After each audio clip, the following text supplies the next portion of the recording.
incluiria que o edital tivesse ali no meio ali, dizendo o telefone de contato, que a gente pudesse entrar, né? Para poder saber a situação nossa, porque a gente fica ligando para o órgão, querendo saber como está o andamento do concurso, quando vai ser homologado, e a gente não tem resposta de nada, entendeu? Então está faltando que todos os sites, todos os editais publiquem um saque, um serviço de atendimento ao cliente, seria isso? Exatamente. E nesse saque ali, que não somente via internet, mas que a pessoa querendo pudesse ligar. Agora é interessante isso, porque me lembrou agora uma coisa que o CESP, o da UNB lá de Brasília, ele tinha uma representação em todos os estados, inclusive no Rio de Janeiro. E você aqui podia ir lá na Presidente Vargas, protocolar, petições, reclamações, críticas, sugestões, enfim. E, de repente, não sei se as pessoas buscaram tanto esse site, que o CESP simplesmente resolveu tirar, entendeu, essa representação aqui do Rio de Janeiro e deixou somente em Brasília. E quem quiser que ligue, entendeu, para lá, para o CESP. Tem a internet, mas muita gente não tem internet, né? Exato. E precisa ali de um apoio. Se você quiser, você tem que pegar um avião, um ônibus e ir até Brasília para protocolar uma coisa lá para o CESP. Isso é realmente caso, um absurdo. Por exemplo, do Detran, a gente liga para lá, eles te jogam para outro telefone, aí fala que não é lá, é para outro lugar, entendeu? Te tratam mal, até porque os funcionários do Detran são terceirizados, então eles querem ver concurseiro pelas costas, né, digamos assim, né, como a gente diz, né.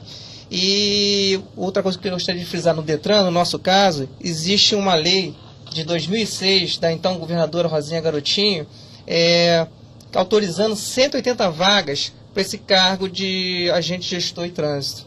E nesse concurso público foi feito muito abaixo desse número que a lei autorizava, entendeu? Já que o Detran realmente é muito carente de servidor.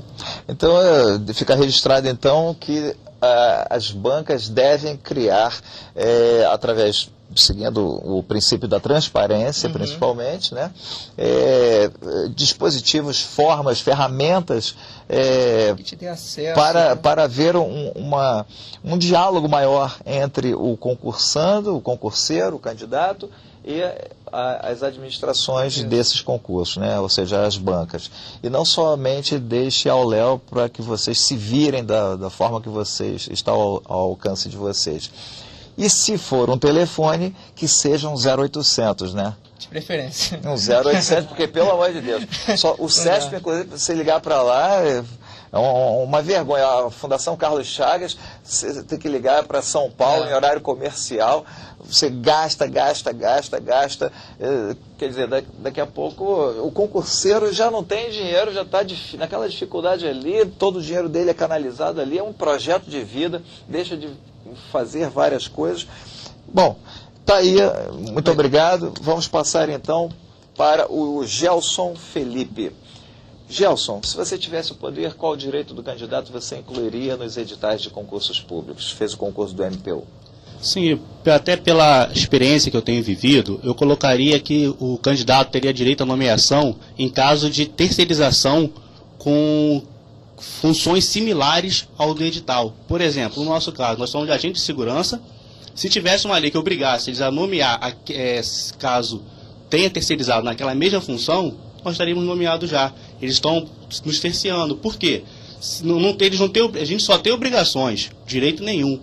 Nós não temos o direito de ser nomeado, porque lá estão os terceirizados e eles têm as mesmas funções. Tinha que ter alguma coisa que obrigasse a eles, do tipo assim, a gente tem a expectativa de direito, por ter sido aprovado, mas não temos o direito, mesmo sabendo que lá está um terceirizado. E tinha que ter alguma coisa que obrigasse a contratar, a chamar os concursados, tá, para substituir os terceirizados, até por questões morais. Por exemplo, não só questões morais, por exemplo, o MPU, os colegas do TRT, do Detran, da Petrobras, de Furnas, recorrem ao Ministério Público da União.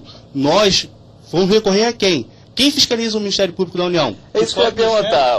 Todos os órgãos têm lá o Ministério Público da União que defende os outros, e o próprio TCU, né, o Tribunal de Contas da União, que também entra lá defendendo, olha, não, tem que demitir esses terceirizados, tem que contratar os que foram aprovados no último concurso. E quando se trata do Ministério Público da União, quem é que fiscaliza o Ministério Público da União? Infelizmente, no nosso caso, é o próprio Ministério Público, ou seja, eles não vão dar o tiro no pé. Então, o Ministério Público da União é fiscalizado pelo Ministério Público da União? Sim, por exemplo, no caso dos colegas, eles procuraram os procuradores, fizeram a denúncia, fizeram uma ação civil pública. Nós fizemos o mesmo procedimento que os colegas. Inclusive, nós estamos bem articulados, nós levamos editais, pregões, levamos requerimentos que nós solicitamos através da administração pública, procedimentos administrativos, e eles não respondem. Não dão sequência na denúncia e muitas vezes arquivam nossos pedidos. Por quê? Porque eles não têm interesse nenhum de dar um tiro no próprio pé. Então, quando respondem, eles dão respostas subjetivas, do tipo, eles alegam, acho que, se me falha a memória, a lei 2271, que diz que é possível terceirizar atividades meio. Isso é o primeiro artigo. Aí eles citam como atividade meio limpeza, conservação, ascensorista, vigilância, segurança de modo geral. Só que no segundo parágrafo, parágrafo segundo, ele diz uma coisa muito interessante, que fere o que estão ferindo, que seria o seguinte: eles não podem ser atividade de terceirização, objetivos de terceirização, os cargos que fazem parte do plano de carreira. Nós fazemos parte do plano de carreira, então nós temos direito de ser nomeados, porque não pode, nesses casos da terceirização, elas podem em casos emergenciais.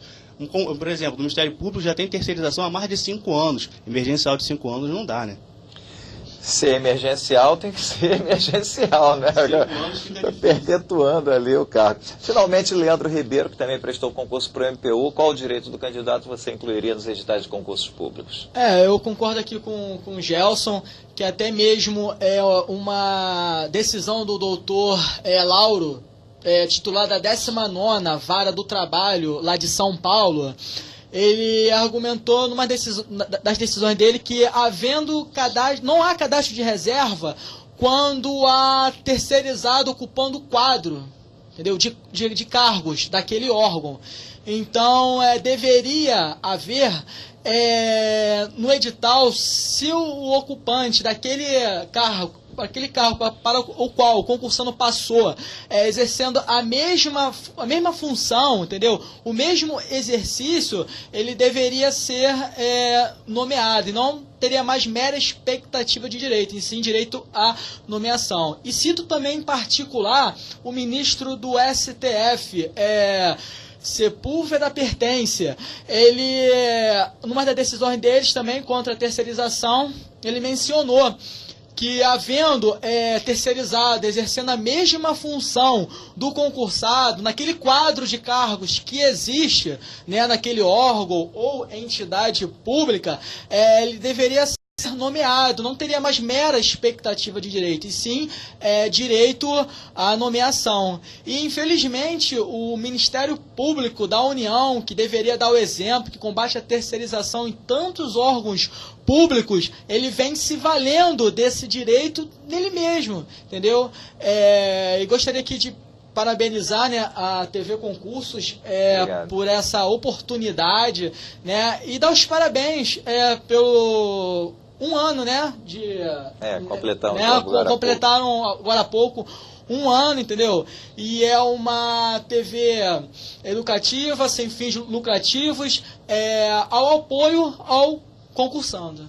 Ok, eu agradeço a presença de Leandro Ribeiro, que prestou concurso para o MPU, da mesma forma ao Gelson Felipe, ao mesmo concurso, o Cláudio Rogério, que é ao meu lado, que prestou concurso para o Detran, após 33 anos, né? E só porque o Ministério Público entrou com uma ação civil pública, obrigando que fosse feito esse concurso. Ao Bernardo Ivens, que prestou o TRT, juntamente com o Luiz Carlos Souza, que está ali com uma camisa do CICEJUF. Um abraço para Roberto Ponciano e o João, que fazem parte da presidência hoje do CICEJUF, Sindicato dos Servidores das Justiças Federais aqui no estado do Rio de Janeiro, dentre eles o TRT, o TRE e o TRF. Bom, TV Concursos vai ficando por aqui. Eu agradeço a todos vocês e aos seus representados. Mais uma vez estamos abertos aqui, tantas vezes quantas sejam necessárias. Tragam sempre os problemas, porque é aqui que nós vamos debater, vamos discutir. As pessoas estão nos ouvindo, podem enviar e-mails.